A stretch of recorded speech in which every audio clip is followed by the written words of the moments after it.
Not only should we show love and support for our mothers, we should also emphasize the importance of women's health all year round.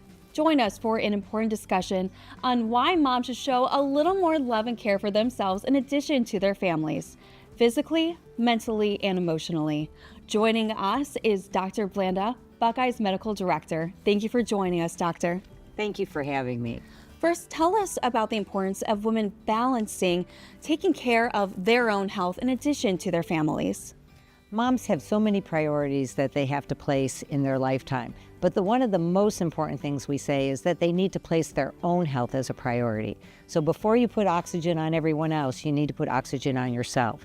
And so that means making their health a priority and their well-being a priority as well. And one of the ways they can do that is by getting an annual visit with their primary care doctor. And that is to be done yearly. And then they can also make sure that when they're sick, they go to see the doctor, that they're not the last person who gets care. And so that relationship with the primary care doctor, establishing yourself with someone who you trust and you have a relationship with, is the most important. Now, the women who are mothers here at the station are super women to me, and finding the time to go see your doctor for that annual checkup is so important.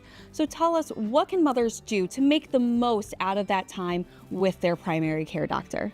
So one of the things about the annual visit is you want to be prepared for it and you want to think about it. There are times during your day you think, oh, I should ask the doctor about that. Well, write it down so that you know. The other thing the doctor is going to ask you about, they are going to ask you about your family history. So you may not have details that you remember, or you kind of think, oh, I know that. So maybe you should call your family members, your aunts and uncles, and ask about family diseases.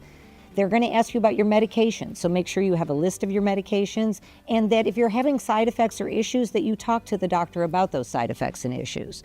It's important when you're there with the doctor that you understand what the doctor is saying. And so sometimes the doctor may say something that, it's like, I don't really understand that. Don't be afraid to ask questions about that. You shouldn't leave the office until you understand what has been said to you. And so sometimes it's easier to bring someone with you. And I know sometimes you don't want to do that, it's personal information. But if you have a friend or a spouse, and many health centers have a health advocate who can actually go in and sit with you during the exam. Some people may need an interpreter. The other thing that people will have now is a case manager, or for women who are pregnant, they offer a healthcare coach, which is called a doula, that can go to you during pregnancy.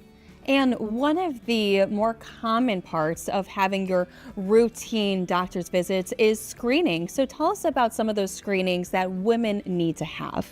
Screening is so critical for women. There are 2 screens that need to be done during your lifetime, and those are the mammogram. Remember that breast cancer is the second leading cause of death in women. And we know that cancer detected early, breast cancer detected early, can be treatable and be cured. However, if you don't get it early, you may not find it. So, the idea of screening. Mammograms will detect 85% of breast cancers. And of those women who are screened early, the 5-year survival rate is 99%. So mammograms are extremely important. And the other thing is they are felt to save about 33,000 lives a year. The other one is cervical cancer. Not as common as cancer, but it still takes 4,000 lives a year. And so cancer screened again early, those cancers have a 90% survival rate, and it's felt that 1 out of 3 of those cancers can be detected early, and so we want to make an impact on that. And over the years, we have made a significant impact. The rate of cervical cancer over the past 50 years has decreased 75%, so that's a great number. And speaking of support systems such as your friends or even your care team, tell us how Buckeye Health is helping women. So Buckeye Health really wants to emphasize the importance of the annual exam. And so we really do stress the importance of having a primary care doctor. And so we have our Find a Provider tool on our website that allows people to get a primary care doctor.